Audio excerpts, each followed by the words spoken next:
तत्वार सूत्र के प्रति अध्याय में अधोलोक का वर्णन और मध्यलोक का ही वर्णन शुरू। सबसे पहले अधोलोक में जो 7 पृथ्वियाँ हैं उनमें होने वाले नरक आदि का वर्णन करेंगे। पहले 7 पृथ्वियों के नाम। ऐसे जो 8 पृथ्वियाँ हैं नीचे, एक सबसे नीचे कर्कला पृथ्वी है जिसमें पंचस्थावर है। लेकिन नारकियों की या नरक की मुख्यता करके 7 पृथ्वियाँ कही जा रही हैं। रत्न शर्करा वालुका कंक धूम तमो महात्मा प्रभा भूमियों घनाम्बु बाप आकाश प्रतिष्ठा सत्ता भूभ। रत्न शर्करा बालुका पंक धूम तमो महातमा प्रभा भूमियो घनाम्बो वाताकाश प्रतिष्ठा सप्ता दूधा। हाँ, रत्न शर्करा बालुका पंक धूम तमो महातमा प्रभा। रत्न प्रभा, प्रभा शब्द अंत दीपक है। जो अंत में रहे सत्व सबके साथ लगाना हो तो अंत दीपक कहलाता है। एक दीपक सबको प्रकाशित कर रहा है। तो प्रभा शब्द सबके साथ लगाने से रत्न प्रभा, शर्करा प्रभा, बालुका प्रभा, पंक प्रभा, धूम प्रभा, तमा प्रभा और महातमा प्रभा, इन सबके साथ प्रभा शब्द लगना। प्रभा मतलब एक कांति है या रंग है।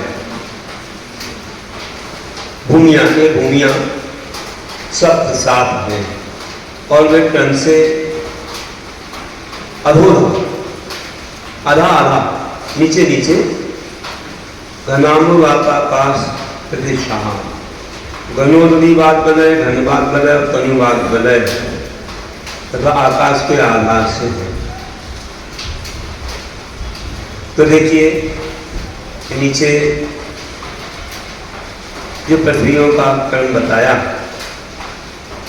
तो किसी की रत्न की समान कांति है या रंग है, किसी का शक्कर के समान, किसी का बालू के समान, मिट्टी के समान, किसी का कीचड़ के समान, किसी का धुएं के समान, किसी का बहुत ज़्यादा अंधकार के समान। तो ऐसे अंधकार के समान है, बहुत ज़्यादा अंधकार के समान। इस प्रकार से ये पृथ्वियाँ हैं और क्रम से नीचे नीचे हैं। और ये पृथ्वियाँ बाजू में बाग बलय जो बने हुए हैं, ऐसे चारों तरफ बाग बलय है जो कि कहीं कहीं 20-20 हजार इंच मोटे हैं। बहुत ऐसी घनी बात है कि घन मतलब बहुत ज़्यादा, क्या कहना चाहिए कि तीव्र है, घनी है। और उधर ही साथ में जल भी है, मेघ है और कहीं मात्र घन बात ही है, कहीं तनु बात है, मतलब थोड़ी बात है। तो बात में तो हवा है। कई बार सुनते हैं कि ऐसी तेज हवा रहती है कि वहाँ से कोई प्रवेश नहीं कर पाता। बहुत कुछ संभाल लेती है, बहुत कुछ उसके आधार से किया जा सकता है। कभी एक जगह का दृश्य देखा था, किसी का बेटा मिलिट्री में है, नीचे से हवा आ रही है, बहुत तीव्र हवा। तो उस हवा में इतना प्रेशर है कि नीचे नहीं जा पाती, तो हवा उसको अधर में रखती है और तैरता है। उसका मुझे दिखाया था कि किस प्रकार से ये हो रहा है। तो ये ऐसा भी है। तो इससे भी बहुत घनी हवा होती है जो पूरे लोक को संभालेगी।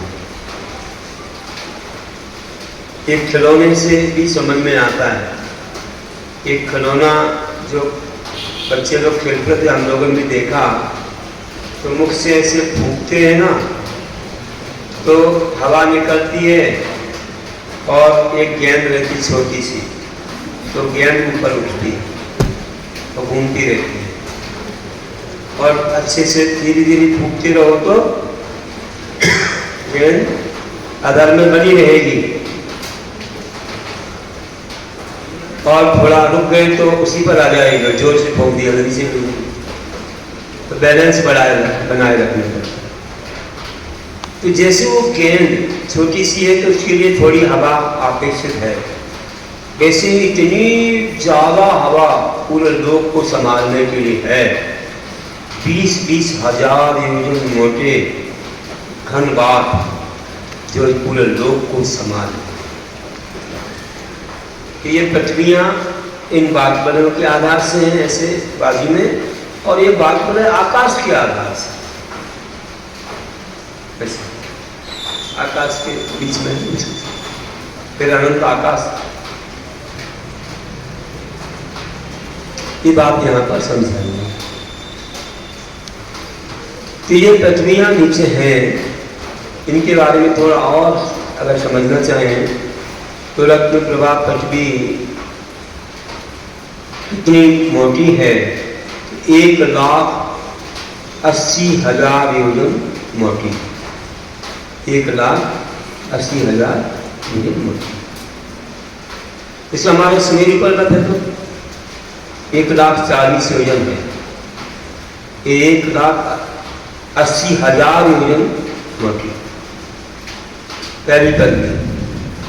इसके 3 भाग हो जाते हैं, जिनको हम खरभाग, पंकभाग और अपहुल भाग। खरभाग पंकभाग में देवों के निवास नीचे, तो अपहुल भाग में नारकियों के निवास। देखिए खरभाग 16,000 योजन मोटा है, उसमें ऊपर और नीचे 1,000 योजन को छोड़कर बीच में 14,000 योजन में असुर कुमारों के और राक्षसों के निवास। हाँ, असुर कुमार और राक्षसों के सिवाय, असुर कुमार और राक्षसों के बिना शेष 9 और 4 प्रकार के वनवासी और दंतर रहते हैं।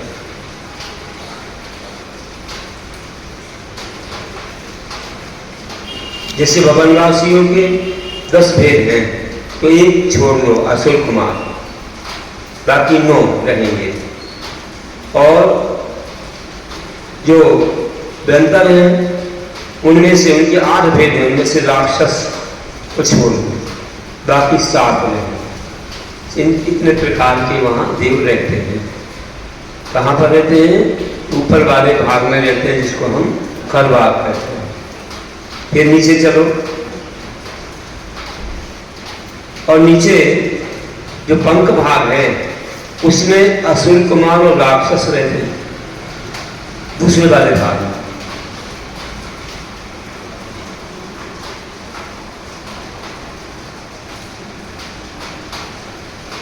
और अब बहुल भाग में नारकी रहते हैं। तो खरभाग की मोटाई 16,000 योजन, पंख भाग की 84,000 योजन, और अबहुल भाग की मोटाई 80,000 योजन है। ऐसे 16, 84, 80 मिलाकर 180,000 योजन हो जाता है। तो ये देवलोक जो वहाँ बैठाने जाते हैं तीसरी पृथ्वी तक में, यही असुर कुमार जो बताए ना, ये रहते हैं पंख भाग में, और नीचे अबहुल भाग में नारकी, तो और नीचे तक वे जाते हैं, तीसरी पृथ्वी तक चले जाते हैं। और आपस में तो ये सभी असुर कुमार नहीं जाते हैं, उसमें एक अम्बावरीश नाम के रहते हैं, वे जाते हैं, सभी असुर नहीं जाते। सामान से बोल देना था असुर लेकिन इसमें भी आएगा आगे, असुरों के द्वारा को दिया जाता है, लेकिन उनमें भी अम्बावरीश रहते हैं, सब सुनते हैं बड़े बड़े शास्त्रों में। तो जैसे बोलो धर्मेंद्र पद्मावती कहाँ रहते हैं, तो ये नीचे रहते हैं, इनको नागेंद्र भी कहते हैं। तो ये इस पृथ्वी के नीचे अधोलोकवासी।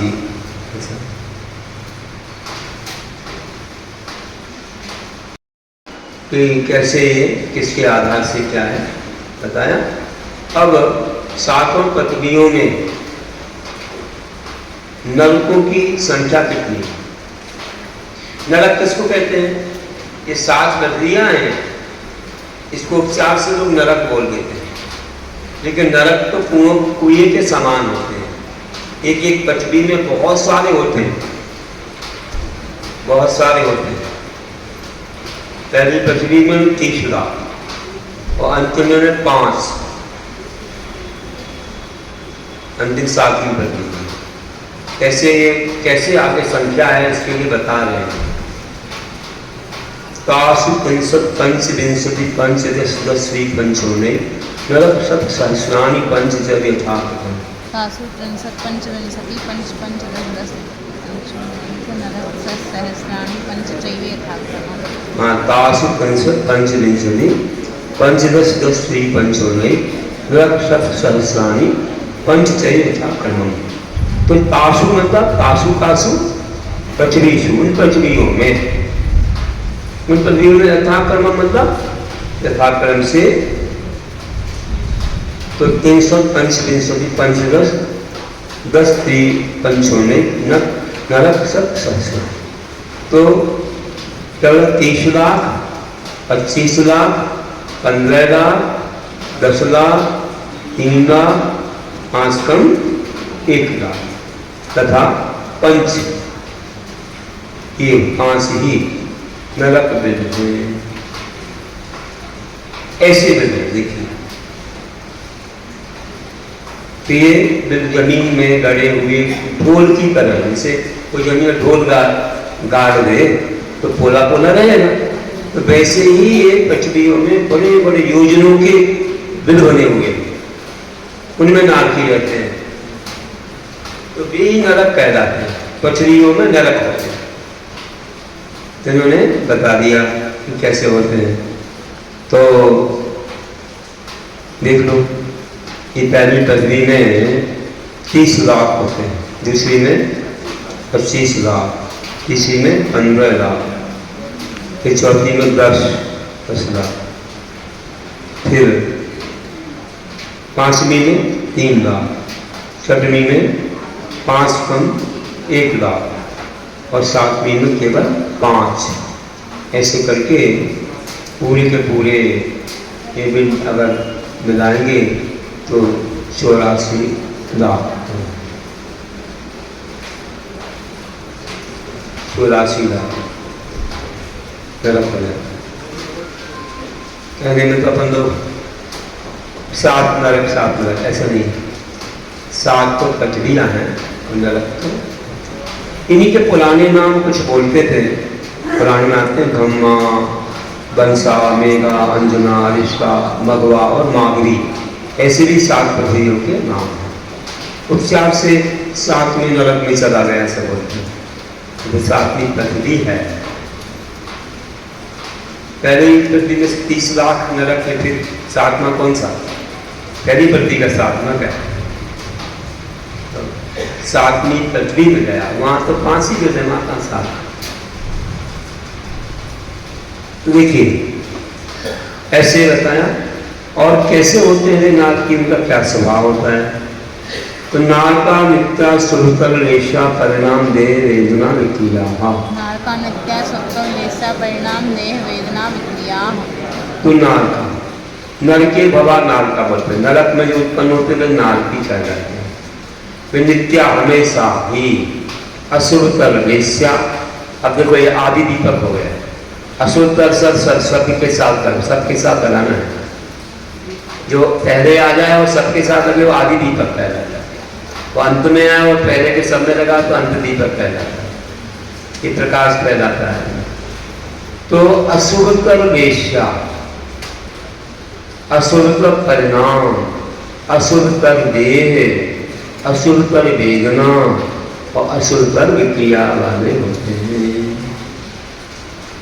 असुर असुरतल और ज्यादा तरतम, असुर असुरतर असुरतम, असुरतम।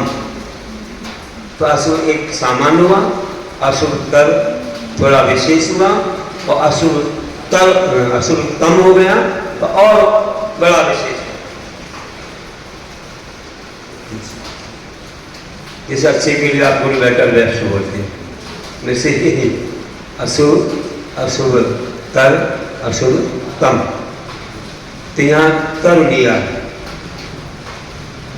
तो कैसे देखिए, ये अत्यंत असुर वेश्या वाले होते, उनकी वेश्याएं कश्मीर कापुर ऐसी वेश्याएं, परिणाम भी बहुत ज्यादा क्रूर होते हैं, एक दूसरे को मारने के, झगड़ाने के,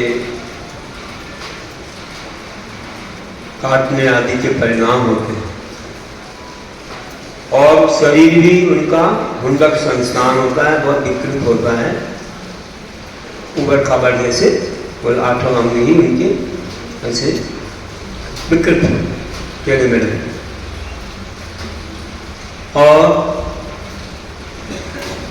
वेदना भी बहुत अशुभ होती है, चिल्लाते हैं, रोते हैं, गाते हैं, ऐसी वेदना होती, तड़पते हैं।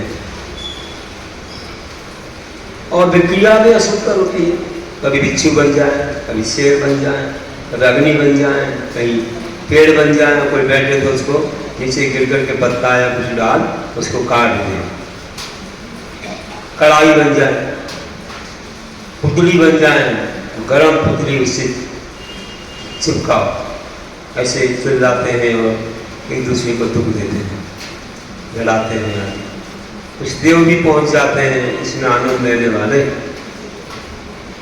तो वहां जाकर के लिए उसका मजा लेते हैं और कर्म बांधते रहते हैं। उनको ज्ञान नहीं रहता है कर्म सिद्धांत का, मिथ्याप कर्म का उदय रहता है तो आनंद आता है। यहाँ भी कुछ लोग ऐसे रहते हैं नारद के समान बढ़ाने वाले, आनंद झगड़े में आनंद लेने वाले, टीवी में देखते हैं मार धाड़ से भरपूर, कितना आनंद आता है, हाँ मार अच्छा मार रहा है, अच्छा मार रहा है। तो ये नारकी जैसे लोग ऐसे परिणाम करते हैं, कितने कर्मों का बंद होता है बताओ। बच्चों को ऐसी चीजें दिखानी नहीं चाहिए। ऋषि कहते हैं लोग, अज्ञानी लोग, जिससे कहीं झगड़ा हो रहा हो तो पूरा घर बाहर आ जाएगा झगड़ा देखने के लिए, है ना। भले भगवान और गुरु आ रहे हैं तो ना आए, लेकिन अगर झगड़ा हो रहा हो तो पूरा सब काम बंद करके बाहर, बड़ा आनंद आता है। ऐसा किया वैसा किया, बहुत देर तक चर्चाएं चलेंगी। देखो ना, ये नारकियों का संस्कार है, वहाँ रहे होंगे ना सागरों पर, वो सब चीजें थोड़ी थोड़ी रहती है। ये नहीं कि भगवान बंद हो जाए, बंद हो जाए, ना लड़े, हमें तो नहीं देखना, अच्छा नहीं लगता, ऐसा नहीं करते। उसको बड़े इंटरेस्ट से फोटो भी ले सकते हैं मोबाइल से, आजकल तो बहुत चीजें चल गई। तो ये सब चीजें जो है बेकार है, बार बार और देखोगे तो और परिणाम खराब होंगे। देखो पेपरों में क्या है, पेपरों में कोई सब ऐसी घटनाएं, ऐसी सब सत्य की खबरें, चित्र वगैरह, उसमें बड़ा आनंद आता है, कर्म बंद होता है। और कहते हैं परस्परो धीरे दुखाहा, परस्परो धीरे दुखाहा, तो परस्पर में उत्पन्न किया है दुख। तो नारकी जीव आपस में एक दूसरे को दुख देते हैं और वे तरह तरह से, कहीं से बालू कुत्तों जैसे लड़ते रहते हैं। उनकी असमय में मृत्यु होती नहीं, अकाल मरण होता नहीं, छिन्न भिन्न हो जाए शरीर तो भी पारे के समय जुड़ जाता है। फिर कहते हैं संकलिष्टा स्वरोधीरे दुखाश प्राक चतुर्थ्या, संकलिष्टा स्वरोधीरे दुखाश प्राक चतुर्थ्या। हाँ, और चतुर्थ्या प्राक, चौथी पृथ्वी के पहले तक,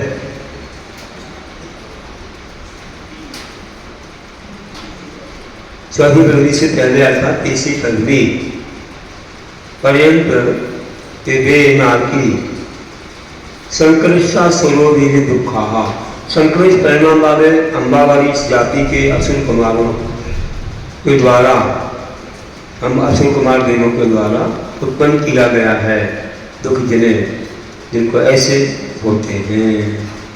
मतलब तीसरी पृथ्वी तक जाकर के अम्बावाली जाति के जो असुर कुमार देव हैं पूर्व का वैर स्मरण करा के आपस में लड़ाते भिड़ाते हैं और प्रसन्न होते हैं, आनंद लेते हैं। ऐसी कसायों का उनका उदय है। इस प्रकार के कर्मों के फल में भोगते रहते हैं।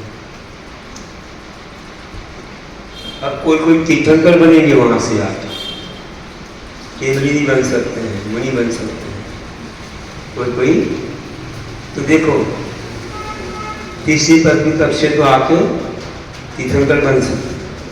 जब यहाँ 6 महीने के पहले से, गर्भ में आने के 6 महीने पहले से रत्नों की वर्षा शुरू हो जाती है, तब वहां क्या होता होगा? जो वहां से जीव आने वाला है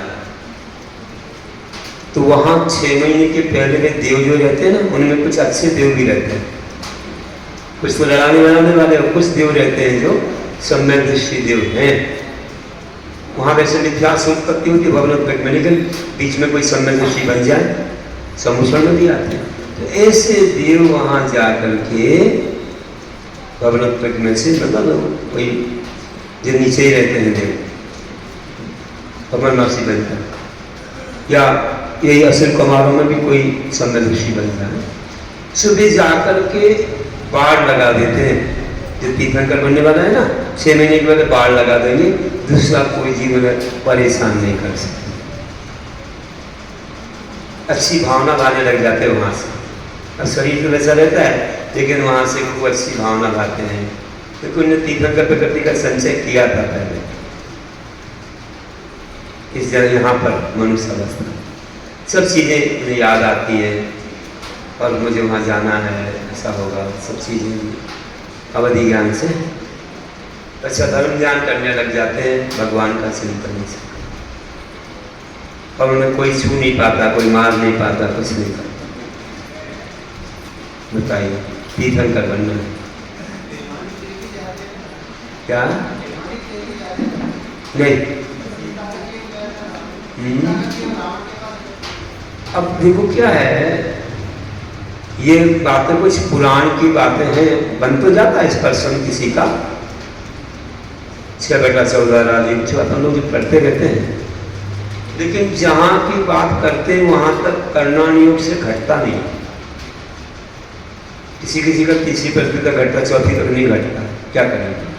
अब प्रथमा नियोग कह देता है, करना नियोग से घटता नहीं। वे वैसे नहीं जाते, हाँ संबोधन के लिए जा सकते हैं, उनके पास भी सामर्थ्य है देवों के पास, तो 16 स्वर्ग तक से जा सकते हैं, उसके ऊपर से नहीं। और जितने ऊपर वाले देव उनकी ज्यादा अवधिगान ज्यादा नीचे तक रहता है ना, गति भी हो सकती है, लेकिन 16 स्वर्ग के ऊपर के देव आते नहीं नीचे।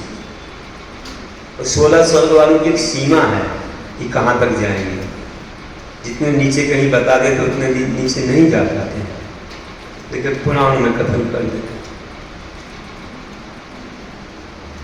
तो ठीक है, अपन तो इतना ही समझो कि देव जाते हैं वहाँ, सम्यक दृष्टि देव उनको संबोधन तीसरी पृथ्वी पर दे सकते हैं।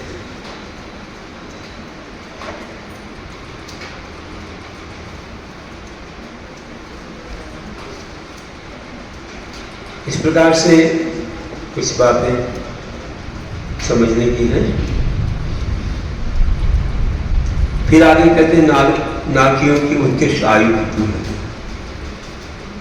देश व्यक्ति 17 द्वाविंशति स्वावरूपमा सत्वानां परास्थिति। देश व्यक्ति 17 द्वाविंशति सागरूपमा सत्वानां परास्थिति। हाँ, तेषु मतलब नरकों में सत्व जीव होता है, नारकी जीव, उनकी परास्थिति उत्कृष्ट आयु क्रम से एक ये सप्तदश सप्तदश द्वाविंशति से सागर, एक सागर पहले में 1 सागर, दूसरे में 3 सागर, तीसरे में 7 सागर, चौथी में 10 सागर, पांचवीं में 17 सागर, छठवीं में 22 सागर और सातवीं में 33 सागर उनकी होती है आयु। तो उत्कृष्ट आयु जगन बाद में कहें। इस वजह से हमने जाना है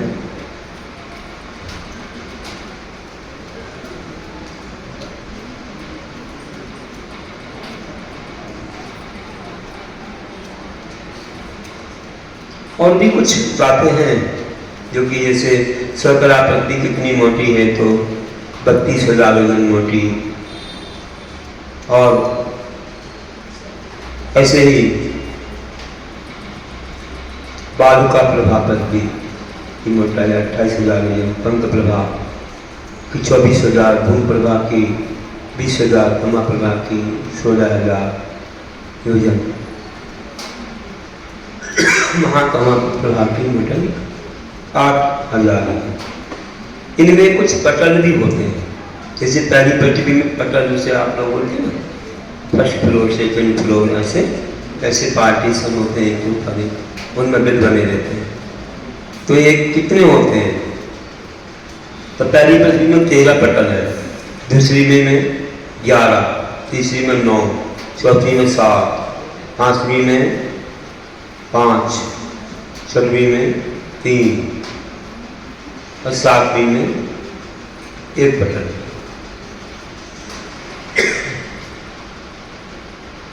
सब 49 पटल होते हैं सब मिला के।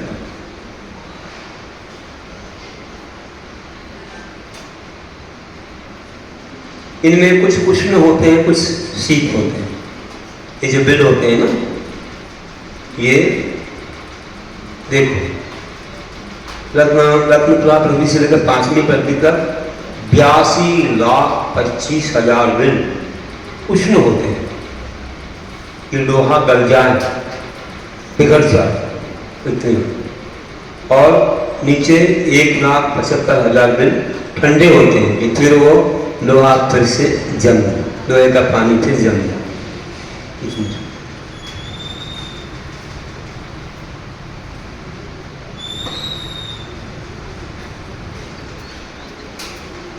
वहाँ जन्म होता है तो एकदम ऊपर ऐसे जाते हैं, फिर उछलते हैं और नीचे पर ऐसे शस्त्रों पर गिरते हैं, ऐसा है। इस वजह से बताया है। उसमें जो बिल होते हैं, कुछ इंद्रक बिल होते हैं, बीच में होते हैं, कुछ श्रेणीबद्ध होते हैं क्रम से, कुछ यहाँ बिखरे हुए बिल होते हैं, ऐसे भी है। उनका अवधि ज्ञान भी अलग अलग प्रकार से है। पहली में 4 कोश, दूसरी में 3.5 कोश, तीसरी में 3 कोश, चौथी में 2.5 कोश, पांचवीं में 2 कोश, छठी में 1.5 कोश, सातवीं में 1 कोश तक का अवधि ज्ञान होता है। उतना जानते हैं, वहाँ तक को बिना देखे भी जान सकते हैं कि कहाँ क्या सब ऐसा अवधि ज्ञान। अब क्या बुरे कामों में उपयोग में आ रहा है, लड़ाई में काम आ रहा है, इसको पकड़ो, उसको मारो, उसको जानो, इसे नहीं चलता है।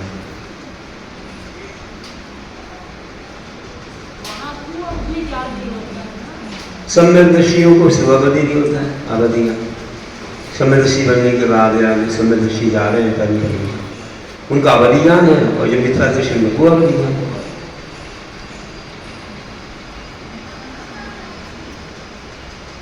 तो नारकियों की जो जगन आयु कितनी होती है? तो जैसे नारकियों की जगन आयु पहली पृथ्वी में 10,000 वर्ष, दूसरी में 1 सागर, तीसरी में 3 सागर, चौथी में 7 सागर, पांचवीं में 10 सागर, छठी में 17 सागर, सातवीं पृथ्वी में जो है 22 सागर। इस प्रकार से बताया है। और भी विषय बहुत गहरा भी है, लेकिन अपन बस इतने में ही आगे बढ़ते हैं। वर्तमान में कहाँ तक जा सकते हैं? वर्तमान में जीव मरकर 5 नरक तक, 5वीं पृथ्वी तक ही जा सकते हैं, उससे नीचे।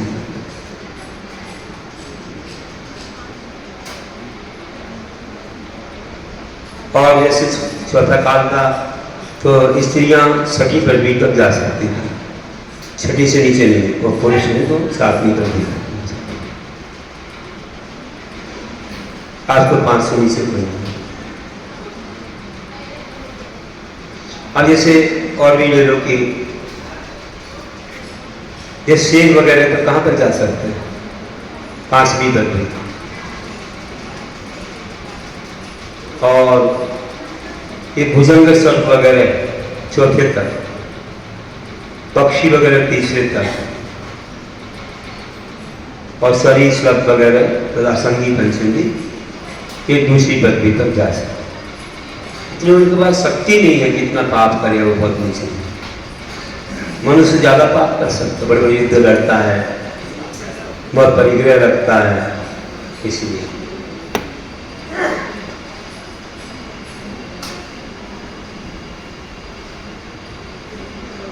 का वर्णन आएगा।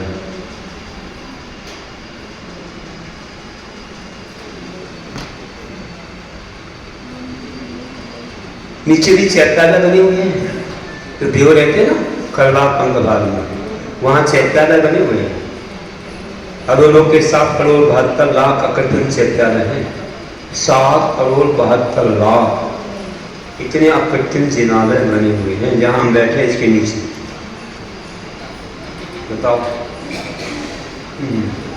वहां वे लोग पूजा करते हैं, सम्यदर्शी तो बहुत भक्ति से, श्रद्धा से और विद्यादर्शी कुल देवता मान के उनकी पूजा करते हैं।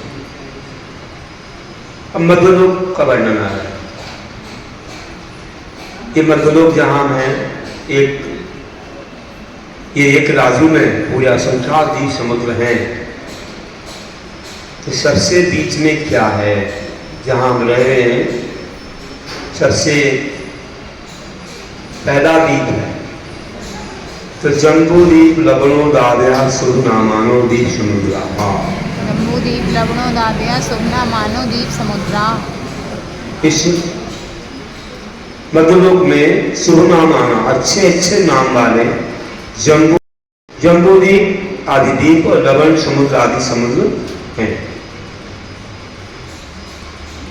इस प्रकार से बताते हैं कि सबसे बीच में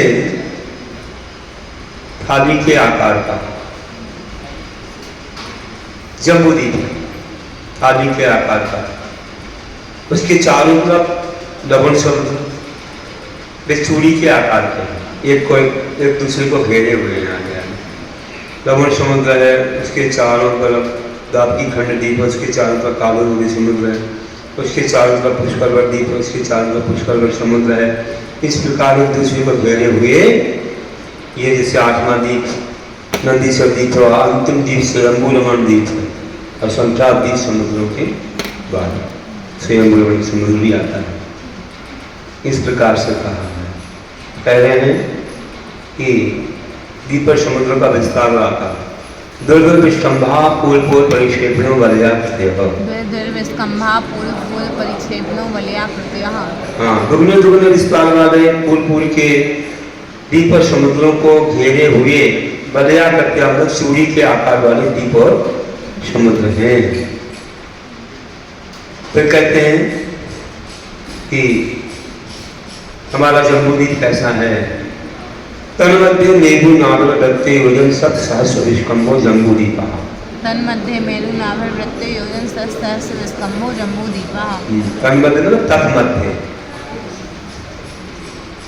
उन सब द्वीप समुद्रों के बीच में मेरु नाभि, सुदर्शन मेरु है, नाभि जिसकी ऐसा वृत्ताधारी के समान गोल, योजन 7,000 विस्कंभा 1,00,000 योजन विस्तार वाला जम्बूद्वीप का जम्बूद्वीप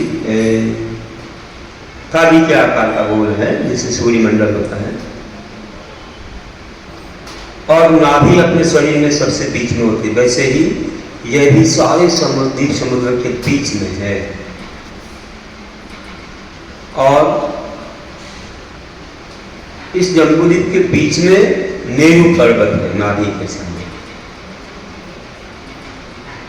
ऐसा 1,40,000 योजन का है, जिसमें 1,000 योजन की जड़ है और 99,040 योजन ऊंचा है। तो 99,000 योजन ऊपर तीर्थंकरों का अभिषेक होता है। 40 योजन की सूर्य का है, उसके ऊपर नहीं होता है, उससे नीचे होता है। पांडुवन बोलते हैं। चारों विदिशाओं में 4 शिलाएं हैं, 4 शिलाएं चारों विदिशाओं में। तो पांडु कमला, रक्ता और रक्त कमला, ऐसा उनके नाम, 4 प्रकार के नाम उनके। तो हमारे यहाँ के तीर्थंकरों का अभिषेक पांडु शिला पर होता है और पश्चिम विदेह के तीर्थंकरों का अभिषेक पांडु कम्बला शिला पर होता है और ऐरावत क्षेत्र के तीर्थंकरों का अभिषेक रक्ता शिला पर होता है और पूर्व विदेह के तीर्थंकरों का अभिषेक रक्त कम्बला शिला पर होता है। यहाँ सभी की ईशान दिशा होती है। हमारी भी ईशान दिशा है, ये भी ईशान दिशा में, ये भी ईशान दिशा में, वो भी ईशान दिशा। इस सूर्य से घूमता है, सबका पूर्व अलग अलग होता है। हमारा पूर्व ये है ना, और पश्चिम विदेह वालों का पूर्व ये है, ऐरावत वालों का पूर्व ये है और पूर्व विदेह वालों का पूर्व कौन सा है, वो है। सूर्य जहां से आया वो पूर्व होगा ना। हमारे लिए यहां से आता था, हमें ये पूर्व है, उनको जहां से आएगा उनका पूर्व वो कहना है। ये सबके लिए भी होता है। जहां से सूर्य आएगा, सूर्य जैसे घूमेगा ना, तो जिसके लिए जिस तरफ से आएगा पूर्व कहना है। तो सबकी दिशा ईशान अलग अलग होती है। हमारी ईशान ये है, इनकी पश्चिम विदेह वालों की ये है, ऐरावत वालों की ये है और पूर्व विदेह वालों की वो है। सबकी ईशान दिशा अलग अलग। दिमाग में डाल दो, पहली बार सुन रहे होंगे कई लोग। आया ना, समझ में तो आ गया ना। सूर्य जैसा घूमेगा वैसे पूर्व भी बनेगा, ईशान भी अलग अलग बनेगी। सबकी पांडव शिलाएं, सबकी शिलाएं ईशान में ही पड़ेगी, पर सबके लिए फिक्स है कि उनका वहां होगा, उनका वहां होगा, एक ही जगह पर नहीं होता सबका। अब देख लेना, अगले जन्म में टिकट तो दे दिया आपको, समय दर्शन नहीं दे दिया क्या? तो अगले जन्म में देख लेना कहाँ है पांडव शिला, कहाँ अभिषेक हो रहा है, कहाँ क्या है क्या नहीं, पूरा देख करके आना। 2.5 दिन तक चले जाना। 2.5 दिन क्या, तुम तो पूरे अंत तक जा सकते हो। अरे 2.5 दिन तक तो मनुष्य जाते हैं, देवों के लिए तो पूरा कहीं भी चले, स्वयंपुर कहीं भी चले जाओ, आपके लिए क्या है। 8वें द्वीप पे जाते ही हैं, नंदीश्वर, ऋषिकवर द्वीप भी जाते, 13वां द्वीप है, वहां भी जाते हैं। तो जाने को तो बहुत दूर तक जा सकते, उनके लिए कोई बाधा नहीं है। तो तुम्हारे लिए कोई बाधा नहीं रहेगी अगले जीवन में। सम्यक दर्शन पालना मत, सीखना, छोड़ना मत। छोड़ दोगे तो बढ़ जाओ। शराबी देवता भजना नहीं, भजने की अनुमोदना करना नहीं, बिल्कुल भी नहीं मानना, चाहे जीवन जाए तो। पैसे के पीछे सम्यक दर्शन नहीं गमाएंगे। किसी ख्याति का पूजा ऐसा भयासा स्नेह लोभाक्षे खुदेवागम लिंगी नाम प्रणामम विनयम चाहिए ना कुलविभू शुद्ध दक्षिणा। तो सम्यकदर्शी भय आशा स्नेह लोभ की वजह से जो शराबी देवी देवता उनको प्रणाम भी न करे और विनय भी ना करे, ना कुलविभू, सीधा बोल संबंधाचार्य कहते हैं। किसी को भय रहता है, किसी को आशा रहती है कि धन पैसे आदि की आशा, इसलिए रहता, अच्छे लगते इसलिए, या लोभ रहता है इसलिए कुछ मिल जाएगा इनसे। इन किसी भी कारणों से आप ना करें, करोगे तो गए काम से मिथ्यात्व बदल जाओगे, तो कोई भी आयु का बंद हो जाएगा। विचार गति चारों आयु को नहीं बन सकती है। और सम्यक दर्शन अड़े रहे कि नहीं, मैं तो बिल्कुल बाली मुनि के समय अड़े हूँ, बाली राजा के समय, तो कोई शक्ति नहीं है कि तुम्हें कोई दुर्गति में ले जा सके। एक दैवानक देव फिक्स है, टिकट मिल गया और वहां से समोसे का टिकट फिक्स है, यहीं से दे दिया लेकिन गारंटी है टिकट तो घुमाना मत, घुमा देते हैं तो यहाँ का दे दिया, फिर जाकर फिर बदल गए, अरे भैया नहीं करेंगे तो कोई क्या है, फिर वो गड़बड़ हो गया। ऐसी ऐसी बात नहीं, अरे कुछ क्या घर छोड़ना पड़े तो सब कुछ छोड़ना पड़े, लेकिन देखो बाली राज ही छोड़ दी, तो कितनी शक्ति आई कि रावण को रुला दिया, इतनी शक्ति आई जिनारियों की रक्षा। तो बंधु बहुत महान है सम्यक दर्शन, ना इसको कोई घर छोड़ना है, ना कोई अनुरक्ति बनना है, बनो तो ज्यादा अच्छा है, नहीं तो बस सम्यक दर्शन में दृढ़ रहो।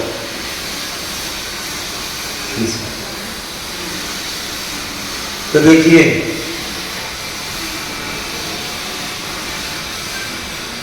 इसे समाज में रहते हुए जो लोग बहुत स्थिर रहते, कई बार किसी से ज्यादा नाता नहीं रखते, अपने मंदिर गए, अपने देव अपने को पूजा, अपने में से ज्यादा कोई ख्याति पूजा से मतलब नहीं, बस जितना है उतना, ना ज्यादा लोभ है ना कोई है, अपने में मस्त रहते हैं, उतना ही व्यवहार करते हैं जितने में हमारा सम्यक दर्शन सुरक्षित है। ये सबसे बड़ी कमाई है, इससे बड़ी कमाई और कुछ बड़े बड़े पद, बड़े बड़े धन पैसे, लेकिन सम्यक दर्शन नहीं तो क्या काम है, किस समय आयु बंद हो जाए और कहाँ चले जाओ काम, कोई भरोसा नहीं। इसलिए ऐसी चीज बहुत कीमती चीज है। चलिए आगे बढ़ते हैं, बहुत विषय बढ़ता है। अब कहते हैं कि ये जो हमारा जम्बूद्वीप है, इसमें बीच बीच में पर्वत और क्षेत्र, तो 7 क्षेत्र हैं और 6 पर्वत, और नेहरू पर्वत को मिला तो 7 हो, नेहरू को नहीं गिनते क्योंकि नेहरू पर्वत विभाजन नहीं करता, तो बीच में खड़ा है गोल। विभाजन करने वाले जो पर्वत हैं उनकी बात आएगी, पहले क्षेत्रों की बात कह रहे हैं। भरत हैमत हरिवदे रमनक हैरणवतेव रावत वर्षा क्षेत्राणि, भरत हेमत हरिदेव रम्यक हैरण्यवतै रावत वर्षा क्षेत्राणि, भरत हैमत हरिवदे रमनक हैरणवतेव रावत वर्षा क्षेत्राणि। तो जम्बूद्वीप में देखो वर्षा शब्द अंत्यदीपक है, सबके साथ लगा है ना, वर्ष मतलब क्षेत्र होता है, भरत क्षेत्र, हैमत क्षेत्र, हरि क्षेत्र, विदेश क्षेत्र, रम्यक क्षेत्र, हैरणवत क्षेत्र और ऐरावत क्षेत्र, ऐसे 7 क्षेत्र हैं। हम लोग भरत क्षेत्र में रहते हैं। ऐसे उत्तर दिशा की ओर हैं, हम लोग दक्षिण में हैं, सुमेरु पर्वत उत्तर में, उत्तर दिशा में है। ऐसे क्षेत्र हैं पूरे, सबसे बीच में पड़ता है सुमेरु पर्वत, सबसे ऊंचा है। इसे गुरुत्वाकर्षण के कारण सूर्य ऐसा घूमता है, इसके साथ गुरुत्वाकर्षण आपकी चुंबकीय सुई उत्तर दिशा की ओर जाती है। क्यों? सबसे बड़ा पर्वत है, 1,40,000 ऊंचा है। अभी और कहेंगे विषय आगे, और कल भी जो आएगा विषय ज्योतिष देवों का, तब भी कहेंगे कितने ऊपर है ये ज्योतिष विमान, मेरु पर्वत कितना ऊंचा और ये विमान कहाँ तक है, ये पूरी बात आएगी। तो यहाँ बता रहे हैं कि ये जो पर्वत है क्रम से आगे आगे ये है, और इसमें भरत पहला है और अंतिम ऐरावत है, और बीच में विदेश। इन तीनों जगह पर विदेश क्षेत्र में देवपुर उत्तर पूर्व को छोड़कर जो थोड़ा सा स्थान ऐसा आगे चंद्राकार, ऐसा और ऐसा उत्कृष्ट भूमि है, उसको छोड़ के पूरा विदेह कर्म भूमि है। और हमारे यहाँ भी कर्म भूमि, ऐरावत क्षेत्र में कर्म भूमि। लेकिन विशेषता यह है कि विदेह क्षेत्र में पूरी कर्म भूमि है देवपुर उत्पलपुर को छोड़ के, और यहाँ और ऐरावत क्षेत्र में जो आर्यखंड है वहाँ 3 काल में कर्म भूमि और 3 काल में भोभूमि है। हमेशा नहीं रहती, शाश्वत नहीं है, बदलती रहती है। विदेह क्षेत्र में कभी बदलती नहीं है, हमेशा कर्म भूमि बनी रहती है। जो कुरु उत्तर कुरु में भोभूमि। गजबंध जो है, ऐसे गजबंध आप देखते हैं, ऐसा मेरे ऊपर तो ऐसा आगे चंद्रा का ऐसे दोनों का, ये ऐसा और ये ऐसा। वहाँ पर उत्कृष्ट भूमि है। और हेमवत हरि, हेमवत में जगन, हरिवर्ष में, हेमवत वर्ष में जगन और हरिवर्ष में मध्यम और देवकुरु में उत्कृष्ट। माइक बंद हो गया। क्या कर रहे? कोई जगह पे एसी लगा रहे हैं पंडालों में, सिविल चल रहे एसी गा रहे। चलो तो अच्छा है ना, तो आपको बिना इसके चलता तो अच्छा ही। तो मैंने लगा तुम्हें कुछ चाहिए, हम लोग को कुछ नहीं चाहिए। तो देखिए क्या बोला, बीच में डिस्टर्ब हो जाता है, किसी को कहा करो जिनको मालूम है। क्या बोला है, देवकुरु उत्तर कुरु में उत्कृष्ट भूमि है। फिर आगे और 2 क्षेत्रों में मध्यम जगन, और फिर ऐरावत क्षेत्र, फिर कर्म भूमि। कर्म भूमि में हमने कहा 3 काल कर्म भूमि के, 3 काल भोभूमि, और 5 मलेच्छ खंड रहते हैं, 6 खंड रहते हैं। एक आर्य खंड में 3 काल बदलते, 3 काल भोभूमि, 3 काल कर्म भूमि के रहते हैं। और मलेच्छ खंडों में कर्म भूमि रहती है, लेकिन चौथे काल जैसा आयु से लादी होता है उनमें। और जो विजयान पर्वत है, भरत क्षेत्र में भेद करने वाला एक और पर्वत है, पहले मुख्य पर्वतों के नाम सुन लो फिर बता रहा कि ये जो 6 पर्वत आपको बताए जाएंगे, ये बड़े बड़े पर्वत 7 क्षेत्रों का विभाग करते हैं। तो तब दुर्गाधना पूर्वा परायता हिमवन महाहिमवन निषद नील रुक्मी सुखरनु वर्षभर पर्वता। तद्विभाजिना पूर्वा प्रायता हिमवन महाहिमवन निषद नील रुक्मी शिखरनु वर्षभर पर्वता। तद्विभाजना मतलब उन 7 क्षेत्रों का विभाग करने वाले।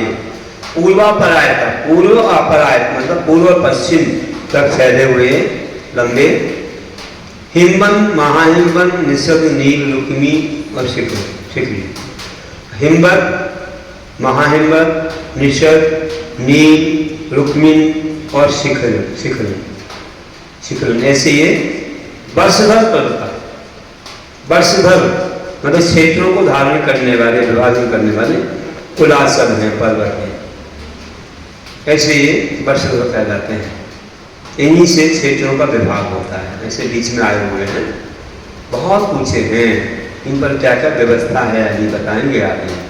अब कृत्रिम है, कभी छोटे नहीं होते हैं, और ये हमारे पर्वतों जैसे ऐसे नहीं है, ये तो सीधे दीवार के समान खड़े हैं, कभी नहीं मिटते, कभी कोई बनाता नहीं, मिटाता नहीं। इन पर जो रचना है, ताबाबादी की रचना बिल्कुल अकृत्रिम है।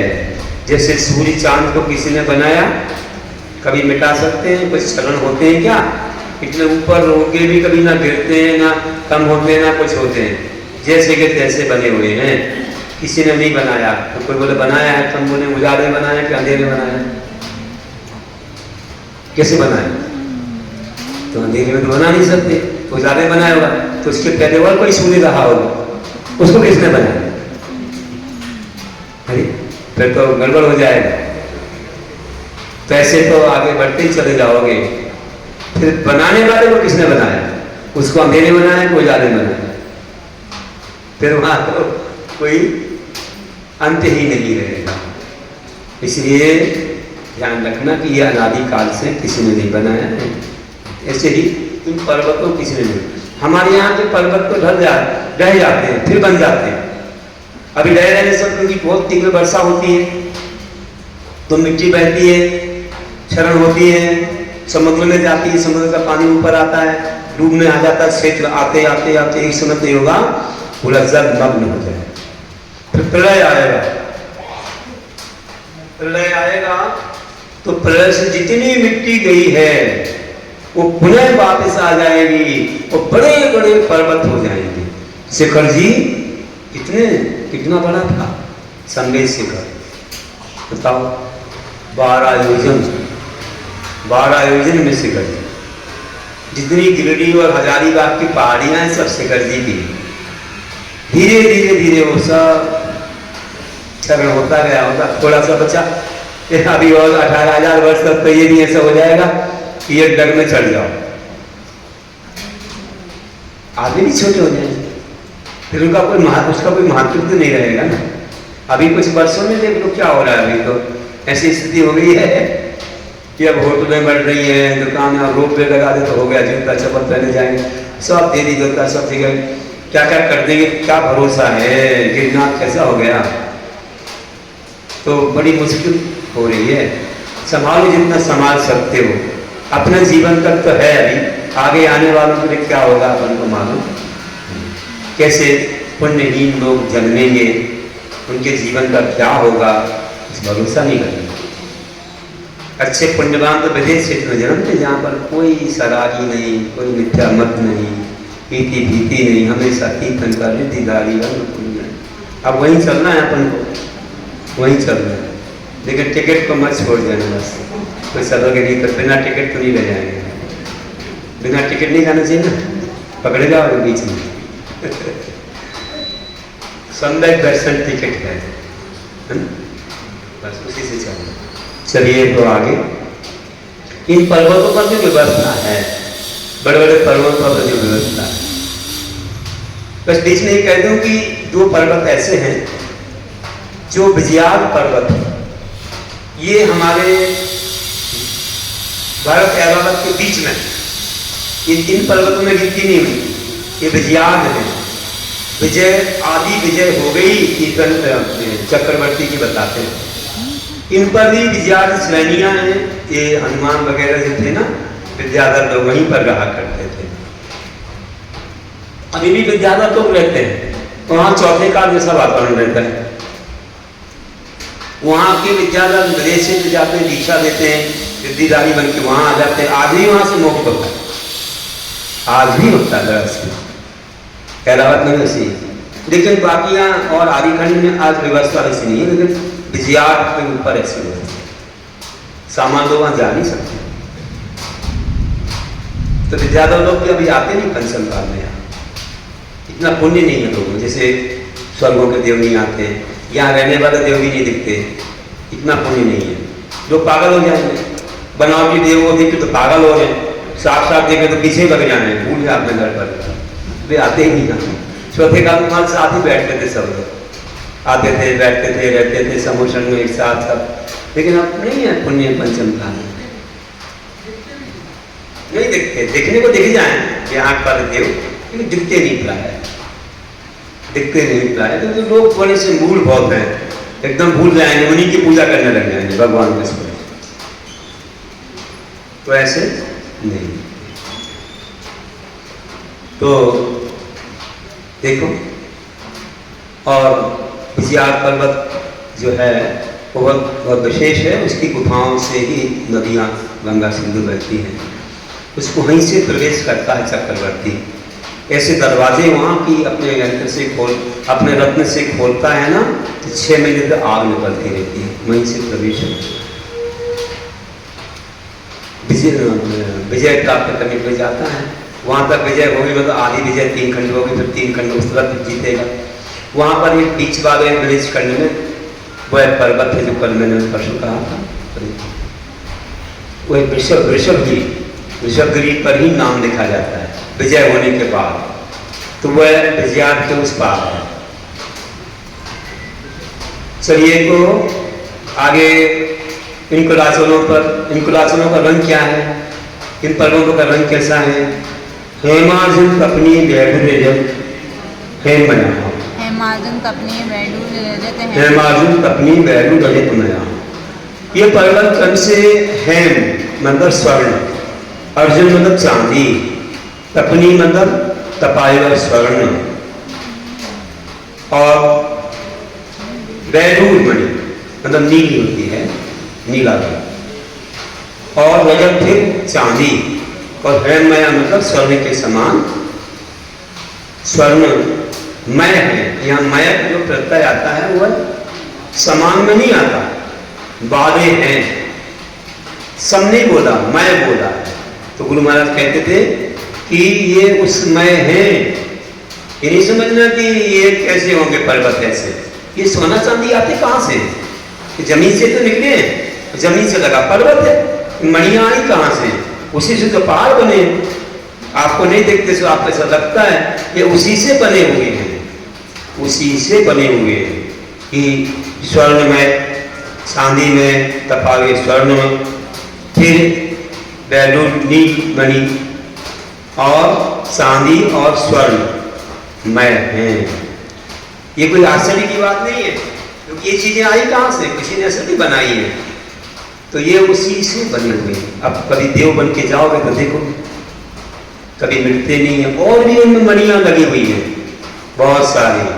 कैसे हैं देखो, क्योंकि इतने से काम कहाँ चलता? मणि तो कितने प्रकार के, रत्न कितने प्रकार के हैं, तो कहाँ से आए रत्न? वहीं से तो नहीं बह के आ गए नदियों से, बताओ ये कहाँ से आते हैं? कोई डुप्लीकेट नहीं बनाए जाते थे फैक्ट्री में, तो ये तो वहाँ उन पर्वतों में लगे हुए हैं। हमारे यहाँ के पर्वत तो ऐसे ही है, मिट्टी वाले सब इससे बने, वहाँ तो बिल्कुल ऐसे बने। अब तुमको आज देखे नहीं इसलिए आश्चर्य होता है, जब अगले जन्म में देखोगे ना तो फिर सब संदेह मिट जाएगा। मणि विचित्र पार्श्वा उपरि मूले च तुल्य विस्तारा, मणि विचित्र पार्श्वा उपरि मूले च तुल्य विस्तारा। हाँ, मणि विचित्र पार्श्वा उपरि मूले च तुल्य विस्तारा। तो मणि विचित्र पार्श्वा, इन पर्वतों के जो पार्श्व भाग है, जो बाजू के जो भाग है ना, वे तरह तरह के मणियों से खचित है। मणि विचित्र, बहुत सारी मणियां लगी हुई हैं। आप कितनी मणियों के नाम बोलते हो? सब वहां पर हीरा मोती रत्न जवाहरात जितने भी हैं सब मिल जाएंगे। ये मूंगा पन्ना क्या क्या बोलते रहते, बुखराज, इन सब चीजें पूरी। और ऊपरी मोली च, ऊपर और नीचे तथा चासत से मध्य में तुल्य विस्तारा, तुल्य विस्तार वाले मतलब समान है। नीचे भी जो चौड़ाई है वही बीच में, वो ऊपर है, ऐसे तुल्य विस्तार, दीवार के समान खड़े हुए ऐसे है ये। फिर आगे इनके ऊपर तालाब है, बड़े बड़े सरोवर हैं, कितने बड़े ऊंचे, बहुत ऊंचे पर्वत हैं और बड़े बड़े तालाब हैं।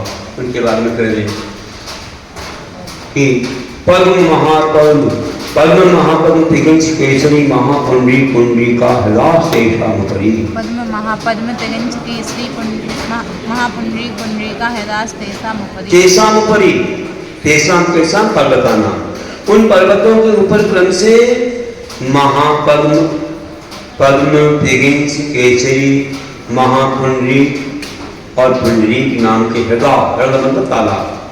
तो ऐसे तालाब बने हुए हैं, 6 पर्वतों पर 6 तालाब हैं, पद्मा पद्मादि। अब प्रथम तालाब की क्या लंबाई चौड़ाई है, तो कहते हैं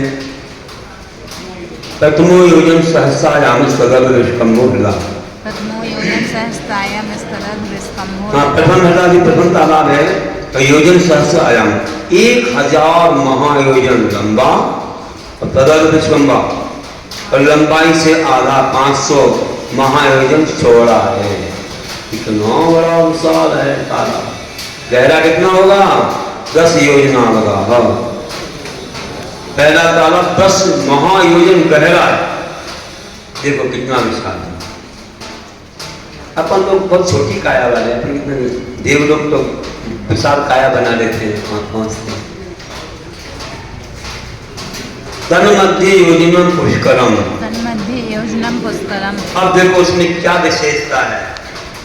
यहाँ बता रहे हैं कि पुष्प है, कमल, तो कलमध्य, तो तब मध्य पद्म सरोवर के बीच में योजनम, 1 योजन लंबा और चौड़ा एक पुष्कर है, कमल है।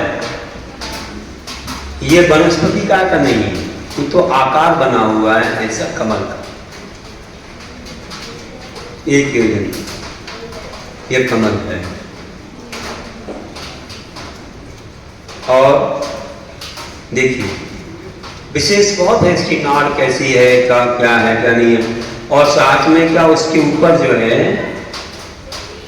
महल बने हुए, गठरी का है ना, तो उस पर महल बने हैं।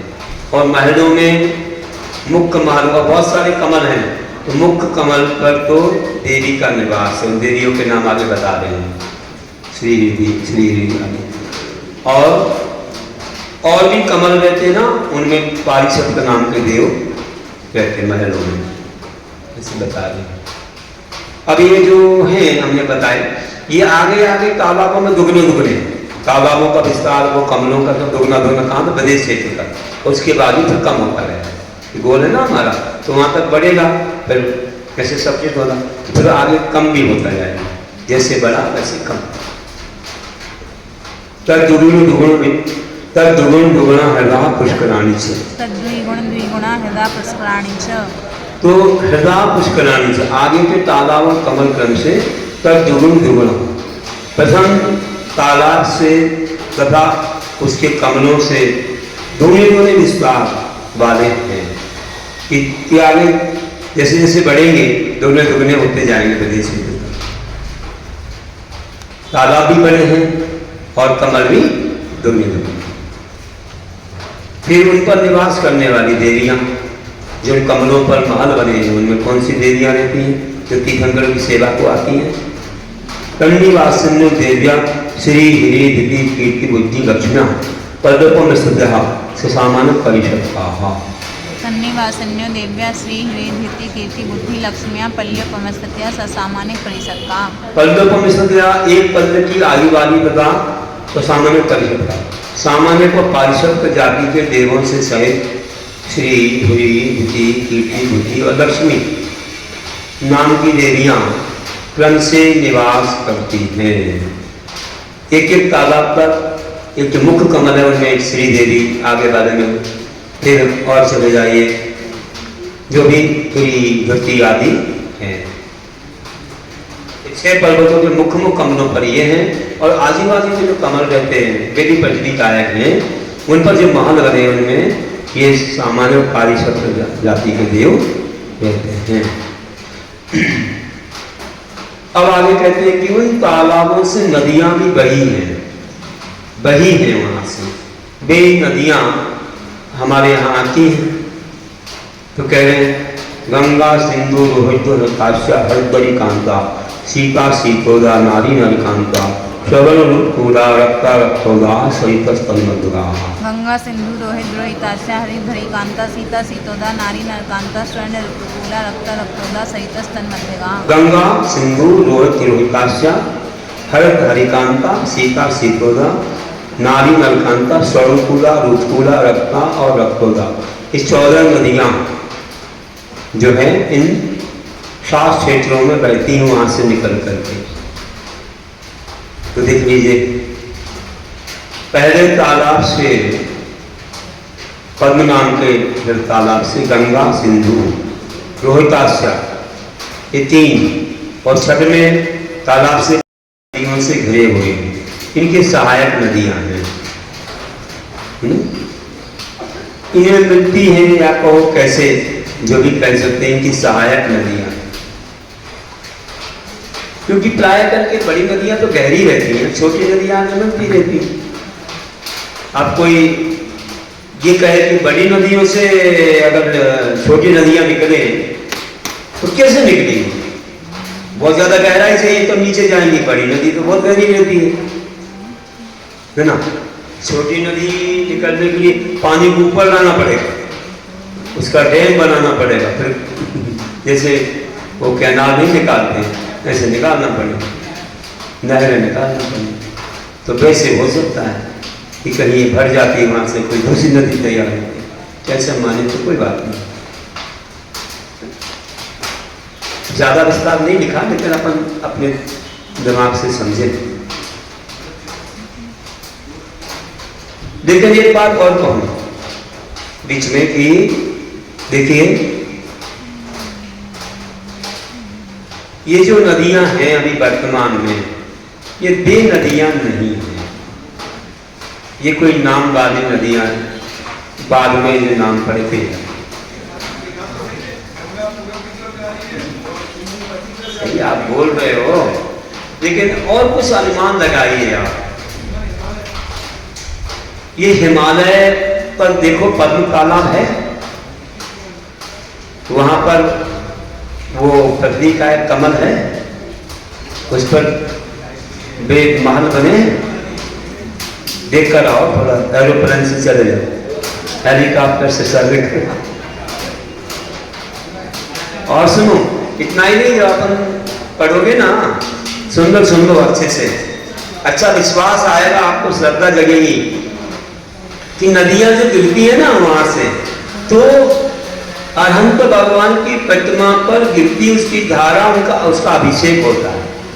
यहां देख कर आओ, कहीं हो रहा है नहीं, है ना। तो ये चीज पूरी, अभी किसी ने चित्र भी बनाया है, आप लोगों को शायद वो दिखाते हैं इसमें कहीं पर भी, आप लोग देख सकते हो, अच्छा आया है। तो किसी ने बनाया ना, किसने बनाया मालूम नहीं, तो एक आकृति बनाई है, अच्छी वीडियो में वो दिखाते हैं, कुछ रचना की है उन लोगों ने, पर इन लोगों को भिजवा देना सबको, इनके पास है वो, आप देखेंगे ना तो पूरी रचना बनाई है, वो कैसी नदी आ रही है और अभिषेक हो रहा है, आगे बह रही है, कैसे वो जो निम्न, और जो उसमें कई कुंड रहते हैं, कोई बर्तन नीचे जाता है, कोई ऊपर आता है, सारी चीज़ें बता रहे हैं इसमें। अच्छी रचना है वो, आजकल लोगों ने उस पर सेट किया है, तो उसको दिखाते हैं, उनके पास है वो, इस सब जगह कर देना, सब लोग देख लेंगे, उसको देखना थोड़ी देर, कितना अच्छा लगता है, ऐसा लगता है कि देखो जैसे कोई साक्षात दिखा रहे हैं, बड़ा अच्छा महसूस होता है। पर्वतों के आकार प्रकार कहाँ क्या है, इस सब बताया। अब उस ढंग से तो उतना नहीं मिलेगा आपको हुआ, लेकिन बहुत कुछ मिलता है।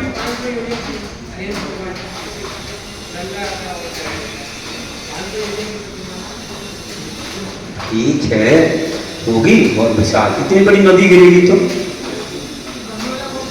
अब देखो, हाँ, इसलिए बड़ा पवित्र जल होता है, तो ये पर्वत नहीं है, अब कौन सा होगा आप देखिए, ये नदियां नहीं तो फिर आपको ये पर्वत पार करते ही क्या आना चाहिए बताओ, फिर तो हेमवत क्षेत्र आ जाना चाहिए, जहां भूमि है। यहाँ तो आता नहीं, यहाँ तो ये चाइना वगैरह ये तो कुछ है ही नहीं, वहां तो कोई इंसान सा है नहीं, वहां तो एक कोस के ऊंचे लोग होते हैं हेमवत क्षेत्र, एक कोस, फिर हरिवर्ष में 2 कोस, और फिर देवकुरु में 3 कोस से होते हैं भूभूमि के जीव। यहाँ तो कोई सही नहीं, ये नहीं है वो, मैं बता देता हूँ। और देखो, गंगा को पार करेंगे तो मृजखंड आ जाता है, यहाँ कहाँ आ रहा है, यहाँ तो गंगा पार करो तो हमारे लोग सब अपने जैसे लोग रहते हैं, वहां तो और क्षेत्र है, वहां तो कोई मृजखंड में कुछ धर्म होता नहीं, तो ये तो ऐसा है नहीं यहाँ पर सब, क्योंकि 3 खंड विभाजन जो होते हैं ना, उसी से होते हैं, गंगा सिंधु से 3 उस तरफ 3 इस तरफ होते हैं, है ना, बीच में ढिजार पर्वत है, उसकी गुफा से निकल रही है, फिर ऐसे जाते, तो 3 खंड यहाँ और बीच में आदिखंड आगे मृजखंड, गंगा को सिंधु को पार करो मृजखंड आ जाता है। मृजखंड में कोई काल परिवर्तन होता नहीं है, सरकार का वहां नहीं होता, वहां ऐसी वर्षा भी नहीं होती कि भूमि बह जाए, पर्वत हो जाए, वहां तो बिल्कुल समझो ऐसा वातावरण बनता है कि ऐसे गंगोदक दृष्टि जैसे होती होगी, वहां पर ऐसी तीव्र बरसात नहीं होती, यहाँ तो बाढ़ आती है, कैसी बाढ़ आती है देखो, गाँव के गाँव बह जाए, तो ऐसा होता नहीं है, केवल आदि खंड में परिवर्तन होता है। तो ये वो नहीं है, मैं बता दे रहा हूँ। कहाँ गई मैं नदियाँ बताता हूँ, ये भी बता दूँ कि जो समुद्र का पानी, जैसे हमारे यहाँ की मिट्टी घुल के गई, जाते जाते जाते जाते हमारा स्थान नीचे हो गया, तो समुद्र का पानी ऊपर आ गया, ऊपर आकर के हमारे आदिखंड में उसने भेद कर दिया, हमारा आदिखंड का बहुत सारा हिस्सा डूब गया। ये जितना भी दिखता है 6 महाद्वीप आपको दिख रहे हैं, पूरे आर्यखंड है, ये मधेशखंड नहीं है। वहां भी अपने मंदिर बने हुए हैं, मुनियों के विहार भी होते थे। और जो समुद्र है, ये समुद्र कैसे आ गया बीच में? खारा पानी, ये तो लोगों ने समझे चूड़ी आकार में है, चूड़ी आकार का था पूरा चारों ओर, ये तो बीच बीच में से आ गया। कैसे आ गया? हमारे यहाँ चारों तरफ द्वार भी बने हुए हैं जो समुद्र में जाने के, नदियां भी वहां गिरती हैं। तो क्या हुआ कि यहाँ का जब नीचे हो गया स्थान, तो चूड़ी आकार में समुद्र था, उसका पानी ऊपर आ गया। तो आने के बाद उसने क्या किया, क्योंकि आर्यखंड में आ गया, वो मधेशखंड में नहीं गया, आर्यखंड में अंदर आ गया। और आने के बाद हमारी जो गंगा सिंधु थी वो तो रही दूर चली गई, और बस समुद्र के बीच में चली गई, है ना। और मधेशखंड तो बहुत दूर, वहां हम जा नहीं पाएंगे, वहां कोई परिवर्तन नहीं, वहां जैसा वैसा ही रहता है, वहां का डूब में नहीं आता इसके। हम लोग डूब में आ गए तो हमारी गंगा सिंधु समुद्र में समा गई। अभी भी समुद्र में बोलते हैं, ध्यान से सुनना, ठंडी धारा, गर्म धारा, मीठा पानी मिलता है समुद्र में। कहाँ से मिल रहा है? बहुत दूर जाओ, बीच में कहीं लोगों ने खोज की है, वह ठंडी धारा मिल रही, गर्म धारा मिल रही, कहीं मीठा पानी मिल रहा, क्योंकि गंगा सिंधु उसमें बह रही है। और ये वाली गंगा सिंधु नाम वाली है, तुमने अयोध्या नाम रख दिया, यहीं पर कहीं सोनागिरी नाम रख दिया, ऐसे नाम हो जाते हैं। ये वे वाली नहीं है, ध्यान रखना कि उनको पार करते मधेशखंड आना चाहिए, तो नहीं आता। नहीं, ये तो अयोध्या तो ये वहां है, वो ठीक है, शिखर जी भी वही है, लेकिन अभी कोई नाम नहीं रख दिया, जैसे भोपाल में अयोध्या सोनागिरी है, ऐसे नदियों के नाम रख दिए। ये अयोध्या और ये शिखर जी का कोई अपन को संदेह नहीं है, ये भी है, क्योंकि गंगा सिंधु का ये वो चीज नहीं है, वो नहीं बैठता पूरा का पूरा। वे तो गई, और समुद्र का पानी जो है, समुद्र तो चूड़ी आकार में होना चाहिए ना, ये तो कैसे हो गया बीच बीच में से आ गया समुद्र, तो ये तो वो ऐसा है नहीं। और वास्तविकता यह है कि आप कभी भी देखो, जब मिट्टी घुलेगी ना, जब नीचा स्थान हो जाएगा तो समुद्र का पानी ऊपर नहीं आएगा क्या? आएगा। यहाँ का स्थान नीचे हो गए, बोलते बोलते कितने सागरों हो गए। अब प्रलय होगा ना, तो प्रलय के समय जो मिट्टी गई है ना, वापस ऊपर आएगी, तो यहाँ का स्थान बहुत ऊंचा हो जाएगा और समुद्र अपना सही स्थान में चला जाएगा, फिर से वह गोल चूड़ी आकार में। हाँ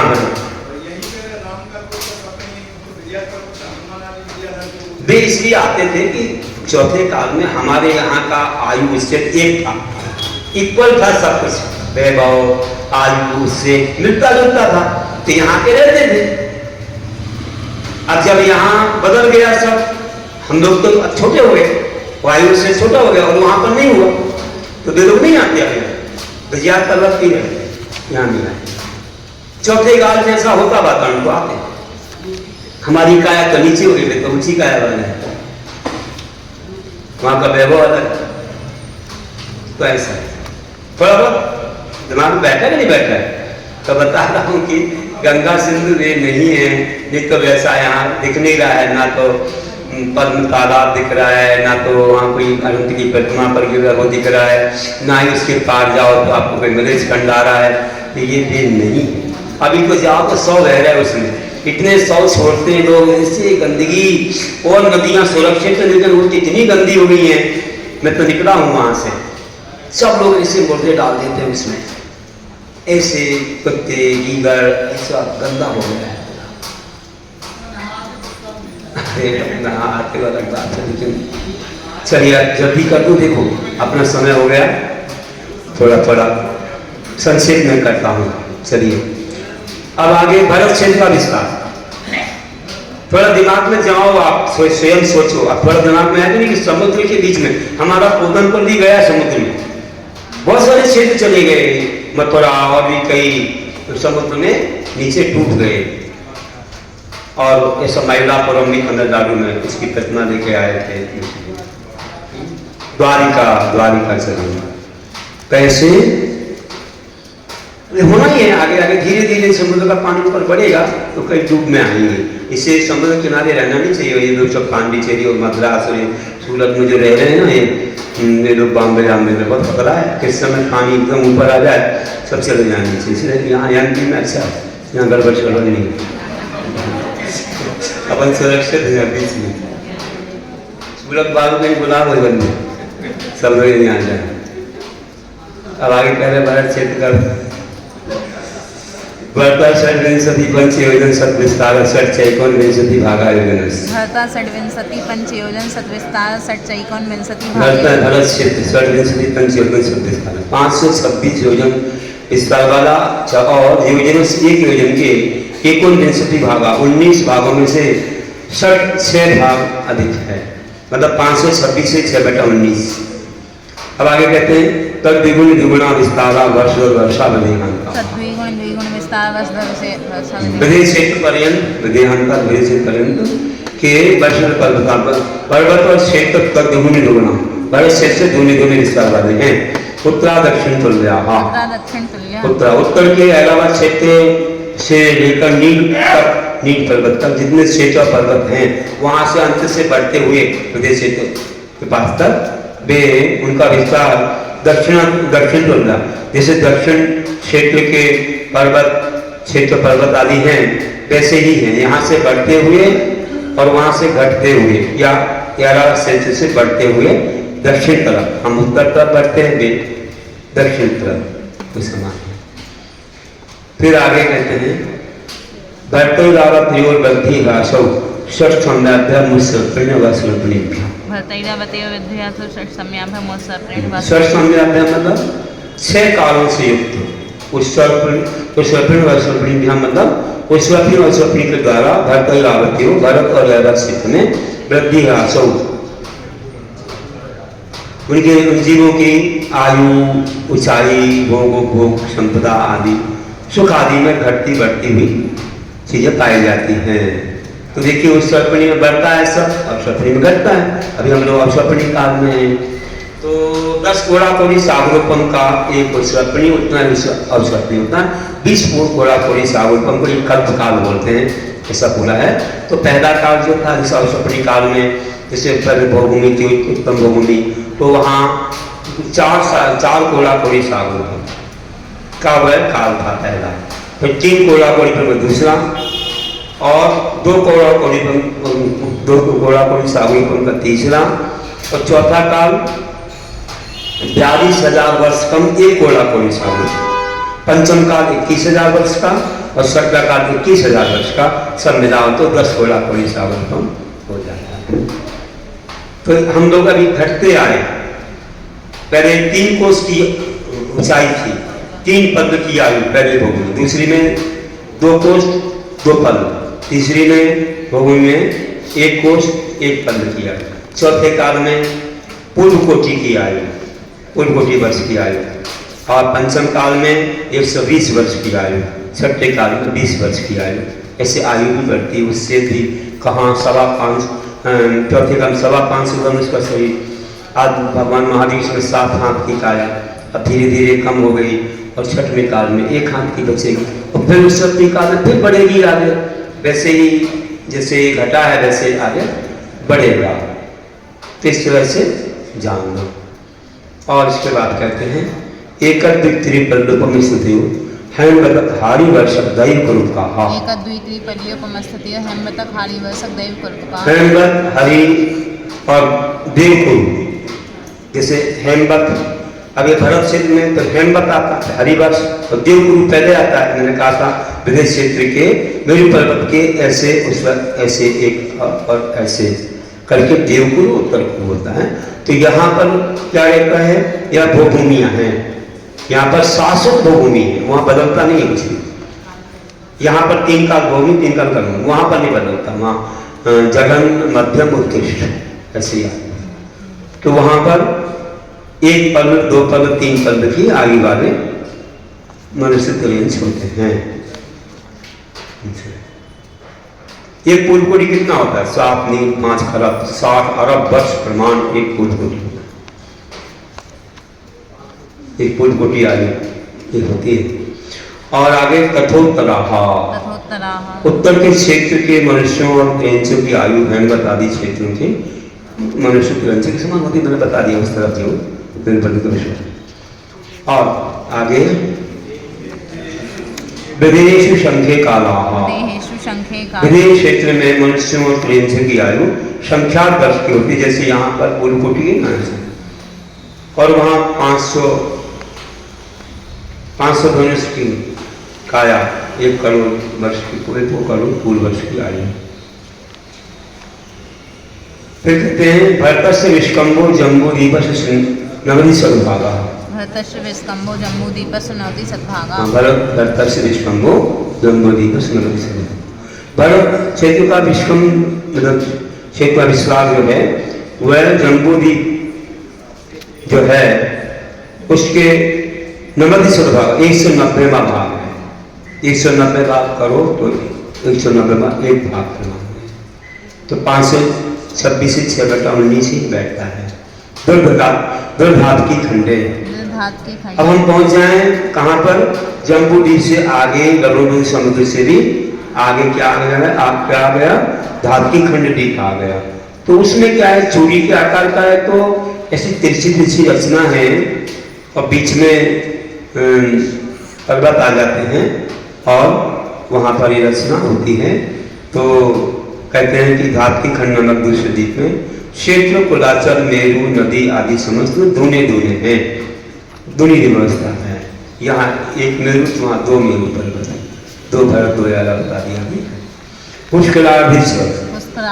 पुष्कर द्वीप के आधे भाग में भी क्षेत्र और पर्वत आदि सब रचना जम्बू द्वीप से दूनी दूनी है, क्योंकि वहाँ और ज्यादा होने चाहिए, चौगनी होना चाहिए, लेकिन बीच में एक मानसून पर पर्वत आया है, 2 भाग कर दिए।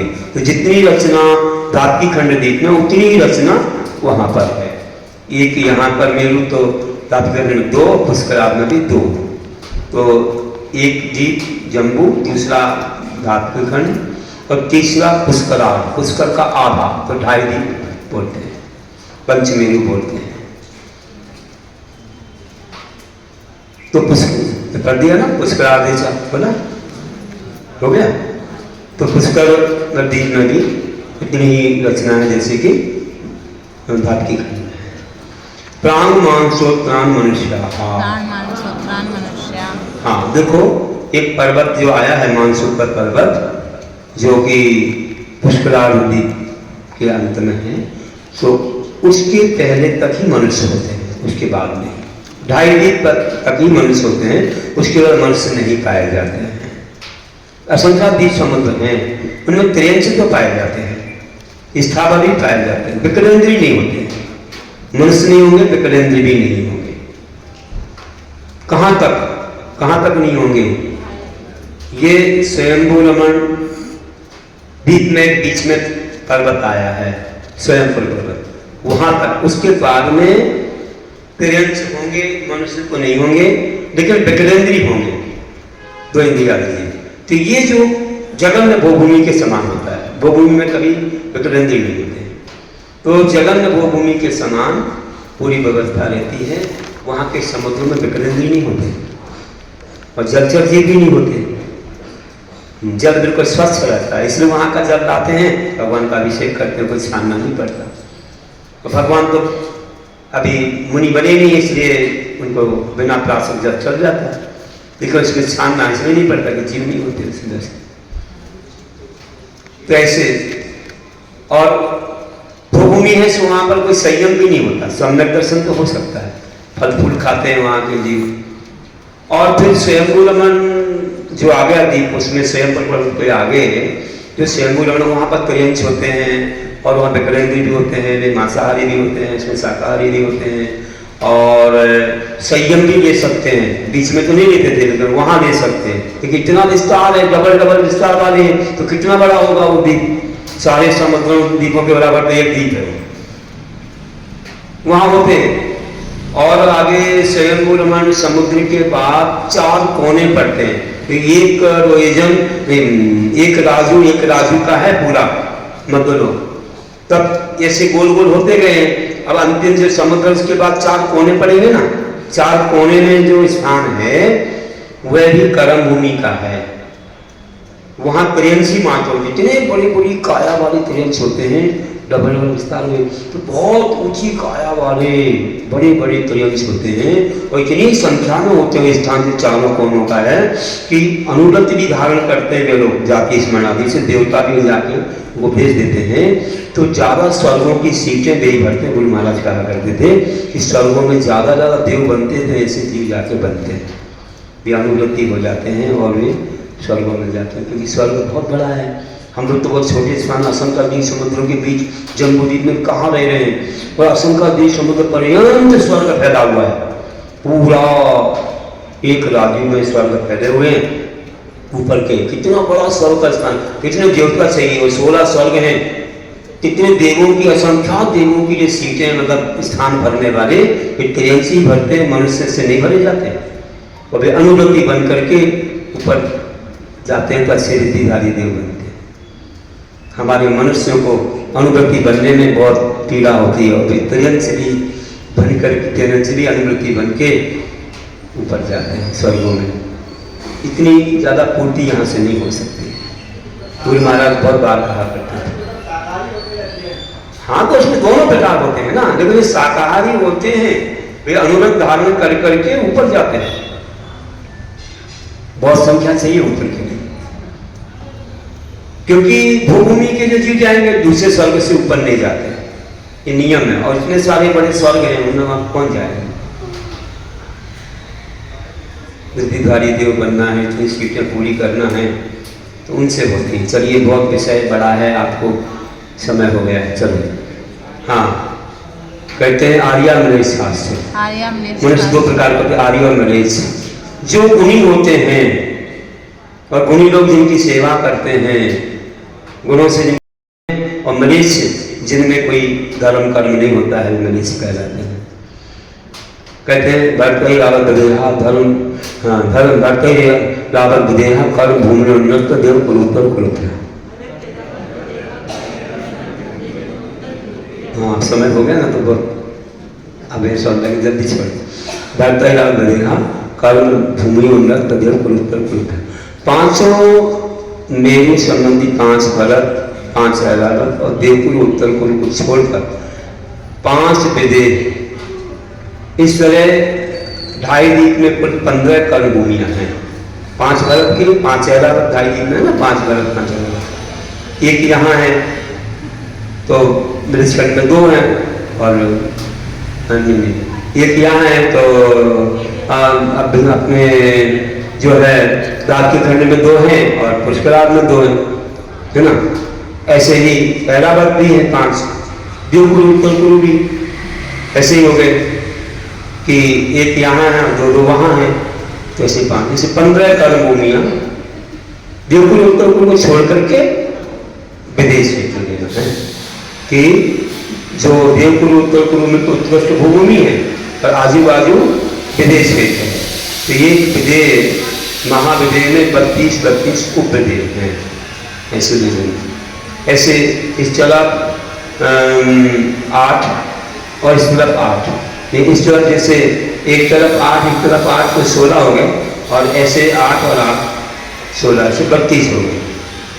और ऐसे ही अपन धातु खंड में जाएंगे तो वहाँ इससे डबल, और फिर पुष्कराल में भी डबल। तो ऐसे 5 महाविदेह, उनके सब आप भेद करोगे तो 160 हो जाएंगे, 32 पंचे 160, और ये 5 भरत 5 ऐरावत और मिला दो 170 हो गए। 170 जगह पर तीर्थंकर भी एक साथ हो सकते हैं, अजितनाथ भगवान के काल में थे। तो ऐसे करके उन्होंने बता दिया कि इतनी ये कर्म भूमियाँ हैं। फिर कहते हैं नृस्थिति परावरे त्रिपल्युत्तमांतर मूर्ते, मनुष्यों की उत्कृष्ट आयु 3 पल और जगन आयु अंतर्मूर्त की होती है। उत्कृष्ट तो मिलेगी आपको भूमि में, और जगन में कर्म भूमि मिल जाएगी। वहाँ तो ठीक से रहती है ना, भूमि में कि 3 या 2 या 1 पल, वहाँ कम नहीं, ऐसी कम नहीं होती, यहाँ पर कम भी रहती है। तो कर्म भूमि में अच्छा कोई भी, जैसे कोई गद्दी पर्याप्त तो है ही, बाकी कोई आते हैं गर्भ में ही मरण हो जाता है, तो नहीं मानेंगे, ऐसे मानना पड़ता है। अंतर्मुख से लेकर के ये अभी जैसे अपन कर्मभूमि मानो तो पूर्व कोटि तक की आयु हो जाती है। त्रैज्ञो निजानंसम, त्रैज्ञो ने जाना त्रयंशों की भी इसी प्रकार से 3 पल उत्कृष्ट है, भूमि की अपेक्षा और अंतर्मुख जगन कर्मों की अपेक्षा। इस प्रकार से अपन ने 3रा अध्याय भी पूरा कर लिया। ये भी एक बड़ा पहाड़ है, अपन ने पार कर लिया। बोली महावीर भगवान की जय। बोधि समाधि परिणाम शक्ति आत्मोपलब्धि शेषाकृति चिंतामणि चिंतकमस्तुरामि तं वन्दे मानश्योऽस्तु।